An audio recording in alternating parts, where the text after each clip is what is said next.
किसान भाइयों नमस्कार। मेरा नाम शेर सिंह। आप देख रहे हैं अपना यूट्यूब चैनल काव्य ट्रेडर्स एग्री एडवाइजर। तो किसान भाइयों आपके लिए खेती से जुड़ी काफ़ी जानकारी दे चुका हूँ।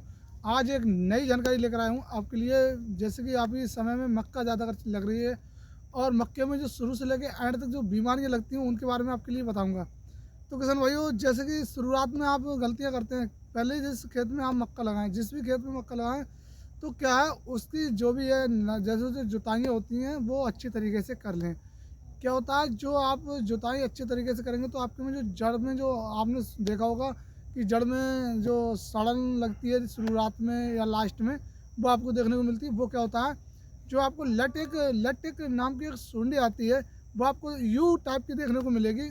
जैसे कि इंग्लिश की जो आती है सी टाइप की मुड़ी देखने को मिलेगी, सफ़ेद होगी उसकी मुंडी, हल्की हल्की हल्की काली होगी। क्या होता है, जब वो आप जुताई अच्छी तरीके से करेंगे तो जुताई के कारण जैसे आपको खेतों में नमी कम होने के कारण जैसे कि वो जो आपकी जो लट जो सुंडी है वो नष्ट हो जाएगी। अगर उसके साथ में अगर आप चाहें जैसे कि उससे नहीं हो रही है तो एक आता है रीजेंट नाम का, आपने सुना होगा, जो बायर कंपनी का आता है और भी अदरवाइज कंपनियों का आता है। वहाँ में फेब्रुवरी 3% होता है। अगर आप उसको जुताई के समय अगर ज़मीनों के अंदर डालते हैं तो जो आपकी जो लट जो सुंडी है जैसे भी जो मैंने अभी बताई थी वो नष्ट हो जाएगी। उसके बाद आप जैसे कि मक्के को लगाना शुरू करेंगे तो मक्का जैसे कि किस तरीके से मक्के को लगाएं। जैसे कि कुछ किसान भाई हमारे ज़्यादातर लाइन से ही लगाते हैं। तो लगाने का तरीका क्या है, जैसे कि आप डायरेक्ट जैसे कि क्या होता है जो कूड़ी जो बनाते हैं पट्टा टाइप की, इस तरह की कूड़ी होती है जैसे आलू की कुंडी होती है, उस तरीके की आप अगर पट्टा बना के कुंडी बना के अगर आप उसमें मक्का लगाते हैं तो आपको उसको ज़्यादातर एक समस्या से बचा होगा। क्या, जैसे कि आप देखते हैं हवा की रफ्तार तेज़ होने के कारण आपकी जो मक्का लदान पे होती है और कुछ मक्का बिना लदान पे भी भारी हो जाती है, तो जो हवा चलती है उसके कारण आपकी मक्का तिरछी या ज़मीन पर बिछ जाती है।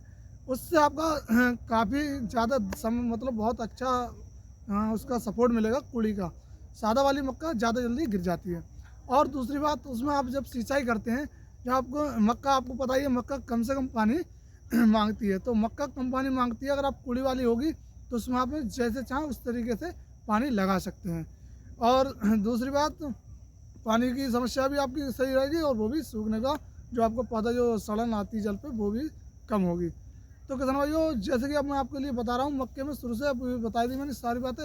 अब बात करता हूँ मक्के में जो कीट लगते हैं उनके बारे में। तो पहले आपको देखने को मिलेगा जो आर्मी वार्म, जो अपने सुंडी का नाम है आर्मी वार्म। तो उस सुंडी के मतलब बहुत ही ज़्यादा घातक सुंडी है वो। फिर कुछ किसान बोलते हैं, जैसे मैंने दवा तो काफ़ी तरीके की लगा चुकी हैं, अच्छी कंपनी, अच्छी से अच्छी कंपनी की, महंगी से महंगी लगा दी हैं। तो क्या होता है, जैसे दवा तो आप लगाते हैं, दवा के साथ साथ लगाने में आप गलतियां भी अधिक करते हैं। तो किसान भाई उन गलतियों से आप बचे रहें तो आपकी फसल में जो जो आपको देखने को मिलता है कीट का अटैक, जिस तरीके से भी आपका नुकसान, तो उससे आप उससे बच सकते हैं। जैसे क्या किसान भाइयों, पहली गलती आपकी क्या होता है, जैसे आप पहली गलती ये करते हैं, जैसे आपने हाई कंपनी की मतलब दवाई ली और हाई लेवल की दवाई ली, उससे क्या होता है आपका पौधा होता है ज़्यादा से ज़्यादा 8 इंच का या 10-12 इंच का होता है। इस प्रोसेस में आपकी पत्तियां जब निकलना शुरू होती है तो उसी टाइम जो मैंने अभी बताई थी आपको सुंडी का नाम बताया था, वो जब उसमें जो गबू पत्ता निकलना शुरू होता है उसमें लगना शुरू होती है, तो वो जो गबू पत्ता निकलता है तो उसको अंदर ही से खाना शुरू कर देती है, तो आपका ऊपर को पत्ता नहीं निकल पाता है। उसके ना निकलने के कारण आपकी जो मक्के का ग्रोथ है या किसी कारण जैसे आप कह सकते हैं बढ़वार, वो रुक जाती है, क्योंकि जब नई कलियाँ नई पत्तियाँ नहीं निकलेंगी तो आपका पौधा विकास नहीं करेगा। तो उसके बचाव के लिए पहले तो शुरुआत में आप ज़्यादा हाई प्रोसेस की दवाइयाँ ना लें।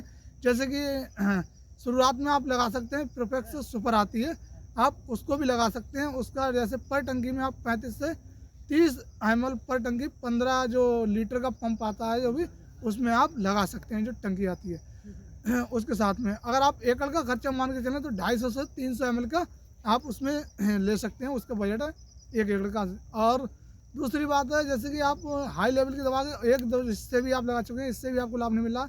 दूसरी दवा आती है इमेबैक्टिन 5 में, जो आप उसको भी इमेबैक्टिन बेंजेट जो भी उसको भी आप प्रयोग कर सकते हैं। तो इमेबैक्टिन की डोज जैसे कि आपकी मक्का में क्या होता है, अधिक खुशक होती है। अधिक खुशक होने के कारण जो आपकी मक्के में जो दवा लगती है, तो क्या होता है कुछ किसान बोलते हैं हमारी मक्के में हमने ये दवा लगाई, हमारी सुंडी नहीं नष्ट हुई। उससे क्या होता है आपके मक्के का खेत होता है, उस समय क्या होता है जैसे खुशक होता है, जैसे नमी कम होने के कारण दवा कम काम करती है। तो इसी के साथ में आप इमामेक्टिन के साथ में, इमामेक्टिन बेंजोएट के साथ में आप एक स्टिकर लें, सिलिकॉन आता है स्टिकर, जो प्योर सिलिकॉन होता है उसके लिए लें। उससे क्या होगा आपकी जो और दूसरी बात ये ध्यान रखें, दवा के लिए शाम के टाइम ही प्रयोग करें, सुबह के टाइम प्रयोग ना करें। जो कि क्या होता है, सुबह में आप दवा लगाएंगे टेम्परेचर बहुत ही हाई लेवल में हो जाता है और वैसे भी उस खेत में खुशक होती है नमी के कारण। इसलिए आप शाम को लगाएंगे तो आपको नमी भी मिलेगी और खेत को थोड़ी तरी भी मिलेगी। और आप सिलिकॉन लेना ना भूलें, आपकी सुड़ी जो है नष्ट हो जाएगी, आपको कंप्लेन करने की जरूरत नहीं पड़ेगी। तो किसान भाइयों, जैसे कि आपकी मक्का जब जैसे कि अब मान के चलो 2.5 से 3 फीट की ऊंची हो रही है या 2.5 फीट मान के चलें तब लगती है, तो आप उसमें चाहें तो हाई लेवल की दवा लगा सकते हैं। क्या होता है, जैसे कि आप कोराजिन को आप काफ़ी किसान भाई जानते होंगे मेरे, कि कोराजिन को ज़्यादा अगर आप 6 से लेके 7 ml पर मतलब टंकी में आप लगा सकते हैं। उसकी क्या है, आप ज़्यादा स्प्रे ना करें शुरुआत में, क्योंकि आपको उसकी शुरुआत में स्प्रे करते हैं तो आपको लास्ट में उसका लाभ देखने को नहीं मिलेगा। तो किसान भाइयों, अब बात करते हैं जैसे कि आपकी मक्का का जैसे ग्रोथ कम हो रहा है उसके बारे में। जैसे अगर उसमें बिना सिंचाई से आप खाद तो दे नहीं सकते, और एक वही आइडिया है जो आप खाद देंगे तभी आपकी मक्का बढ़वार ग्रोथ करेगी। उससे क्या है, जैसे आप मक्के में जो आप जो यूरिया, जैसे आपने सुना होगा यूरिया, नैनो यूरिया आती है जो कट्टे के साथ में आपको 500 ग्राम की मिलती है, तो आप उसको भी स्प्रे में ले सकते हैं। तो उसमें स्प्रे में 1 एकड़ को जो आपको 500 ग्राम का आता है उसको आप आराम से ले सकते हैं।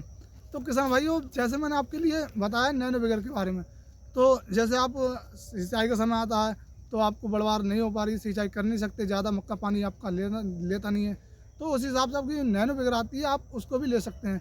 चाहे तो आप इसके साथ में इसका पर एक ध्यान रखें, नैनो बिगर का आप घोल अलग ही रखें। ऐसा है, जो मैंने अभी सिलिकॉन को आप चाहे तो टंकी में उसी हिसाब से मिला सकते हैं, पर जो दवा घुलने के बाद वैसे भी सिलिकॉन भी अलग रहता है, और जो भी आप इनकी दवा में साथ में आप इसे नैनो बिगर को आप ले सकते हैं।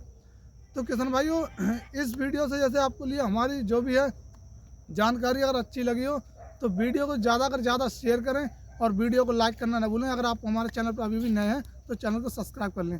जी नमस्कार।